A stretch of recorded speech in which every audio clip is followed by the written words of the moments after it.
মধুমতির বুক চিরে জেগে ওঠা ধুধু বালুচর, চারদিকে অথই জলরাশি আর মাঝখানে এক চিলতে মরুভূমি। মধুমতি নদীর এই রূপ দেখে কারো মনে পড়ছে সেন্ট মার্টিন, কেউ বা খুঁজে পাচ্ছেন কক্সবাজার বা কুয়াকাটা সমুদ্র সৈকতের আমেজ। যদিও স্থানীয়দের দেয়া নাম মিনি কক্সবাজার। গোপালগঞ্জ সদর উপজেলার চরমাঠলা এখন যেন এক নতুন পর্যটন স্বর্গ। জেলা শহর থেকে মাত্র ২০ কিলোমিটার দূরে অবস্থিত এই চরটি গত জানুয়ারি মাস থেকে নতুন রূপ ধারণ করেছে, যা নজর কেড়েছে ভ্রমণ পিপাসুদের। সামাজিক যোগাযোগ মাধ্যমে ছবি ও ভিডিও ছড়িয়ে পড়ার পর থেকেই বাড়তে শুরু করেছে দর্শনার্থীর সংখ্যা।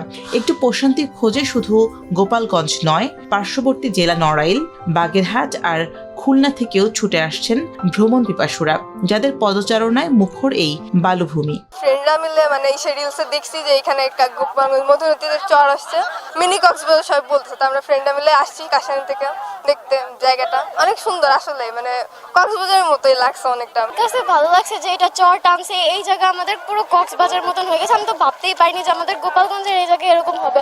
আসলে একদমই কল্পনার বাইরে ছিল। ফ্রেন্ডরা মিলে এরকম একটা জায়গা একদম কক্সবাজারের ফিল আসতেছে। কল্পনা নিকটে যে এরকম একটা জায়গা আছে, কল্পনার বাইরে ছিল। আমরা অনেক ফান করছি, এখানে অনেক এনজয় করছি। মূল ভূখণ্ড থেকে ট্রলার ও নৌকায় এখানে পৌঁছানোর একমাত্র ভরসা, যা ভ্রমণের আনন্দকে আরো বাড়িয়ে দিয়েছে। বালুচরে হাঁটা, ফুটবল খেলা, ছবি তোলা কিংবা নদীর জলে পা ভিজিয়ে সময় কাটাচ্ছেন দর্শনার্থীরা। কেউ আবার পরিবার পরিজন নিয়ে উপভোগ করছেন পিকনিকের আমেজ। পর্যটকরা জানান, নদীর মাঝখানে এমন বালুচর আর পরিষ্কার পানির সমাহার সচরাচর দেখা যায় না। আমরা কিছু ভিডিও দেখে আসছিলাম, এখন এখানে ভিডিও থেকে অনেক সুন্দর ফিল পাইছি এখানে এসে। এই ভ্রমণ পিপাসী যারা আছে, যারা ভ্রমণ ভালোবাসে, এই সকল ভাই বোন বন্ধুদের জন্য এই দ্বীপটি এখন মিনি কক্সবাজার নামে খ্যাতি অর্জন করেছে। আমাদের আশেপাশে বিভিন্ন জেলা থেকে প্রতিদিন হাজার হাজার পর্যটক এখানে আসতেছেন দেখার জন্য। নদীর মাঝে দর্শনার্থীদের নিরাপত্তা ও দুর্ঘটনা এড়াতে সব ধরনের ব্যবস্থা গ্রহণ করা হয়েছে বলছেন উপজেলা নির্বাহী কর্মকর্তা। তারা এটি উপভোগ করার জন্য দূর দূরান্ত থেকে আসছে। এটি তাদের কাছে আসলে কক্সবাজারের একটা ফিল পাওয়ার মতো অবস্থায় রয়েছে। তারা এটা নদীর মাঝখানে যাচ্ছে, নৌকায় চড়ছে, পানিতে গোসল করছে।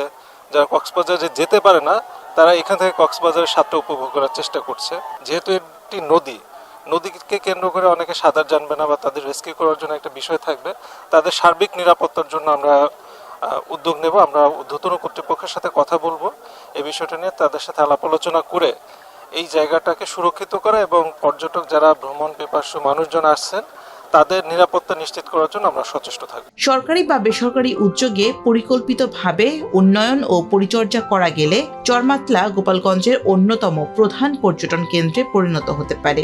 এতে একদিকে যেমন পর্যটন শিল্পের বিকাশ ঘটবে, অন্যদিকে স্থানীয় অর্থনীতি চাঙ্গা হবে।